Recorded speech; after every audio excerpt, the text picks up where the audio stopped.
Hello friends, previous video में मैंने आपको बताया था कि डेटाबेस में से डेटा डिलीट कैसे करते हैं। तो हमने डेटाबेस में से डेटा डिलीट करवाया था, लेकिन जब भी हम डेटा डिलीट कर रहे थे तो फोल्डर में इमेज स्टोर रहती थी। तो उसको डिलीट करने के लिए हमें क्या करना है? तो उसको डिलीट करने के लिए यहाँ पर हम php का फंक्शन यूज़ करेंगे। मैं आपको फर्स्ट वो सिखा देता हूँ कि फोल्डर में से कोई मीडिया डिलीट करनी हो तो कैसे डिलीट करते हैं। तो यहाँ पर एक न्यू फाइल बना लेते हैं, हम उसको सेव कर देते हैं, delete media dot php। All types कर लेते हैं यहाँ पर और सेव कर देते हैं। अब यहाँ पर php स्टार्ट करते हैं, php ओवर करते हैं। अब यहाँ पर php का फंक्शन है, अगर हमें मीडिया को कोई फोल्डर में से डिलीट करना हो तो उसका फंक्शन का नाम है अनलिंक। अनलिंक के बाद यहाँ पर हमें जो इमेज है उसका पाथ देना है। तो यहाँ पर हमने स्टोर करवाई हुई इमेज है local.c XAMPP @docs, उसमें php नाम के फोल्डर में हमने यहाँ पर इमेज नाम का फोल्डर बनाया, उसमें सारी इमेज स्टोर है। तो मैं यहाँ पर अनलिंक फंक्शन का यूज़ करूँगा और यहाँ पर इमेज का पाथ देना है। तो यहाँ पर इमेज नाम के फोल्डर में हमने स्टोर करवाया इमेज को, तो इमेज स्लेस इमेज का नाम। तो इमेज का नाम यहाँ पर क्या है, port4.jpg को हम डिलीट करवाएंगे। तो यहाँ पर port4 उसका एक्सटेंशन है jpg.jpg और सेमीकोलन। अब हम इस पेज को रन करेंगे localhost/php/delete media.php। तो यहाँ से फोल्डर में से इमेज डिलीट हो गई है। तो इस तरह से हम फोल्डर में से इमेज डिलीट कर सकते हैं। अब हम ये इमेज डिलीट करते हैं, उसका नेम ले लिया मैंने और एक्सटेंशन उसका jpg है। अब मैं पेज को फिर से रिफ्रेश करूंगा तो वो इमेज भी डिलीट हो जाएगी। तो इस तरह से हम फोल्डर में से इमेज डिलीट करवा सकते हैं। अब हमने यहाँ पर डेटा डिलीट करवाया है तो उस पेज में हम चले जाते हैं select.php में।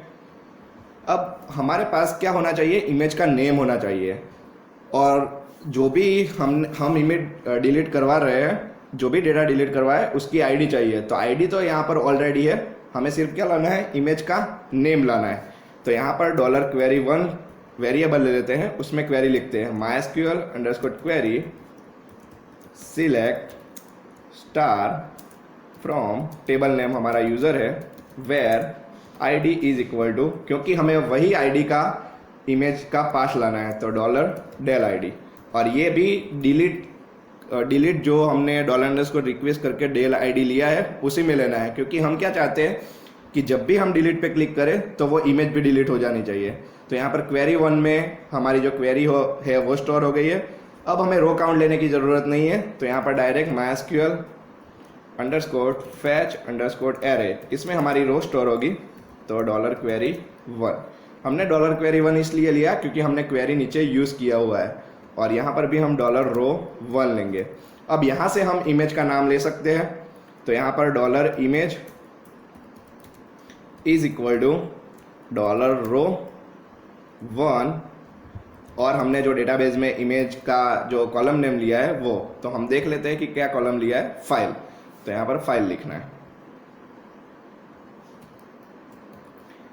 ये करने के बाद यहाँ पर अनलिंक फंक्शन का यूज़ करना है। तो अनलिंक हमारे पास इमेज का नाम तो है ही $image में, लेकिन हमें यहाँ पर फोल्डर का नेम लिखना पड़ेगा। तो डबल कोट्स में फोल्डर का नेम इमेज स्लेस और डॉट करके कॉन्केट करना होगा $image को, क्योंकि हमारा जो नेम है वो $image में स्टोर है।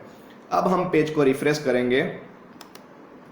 पहले हमें डेटा डालना होगा, तो हम डेटा डाल देते हैं insert.php में से,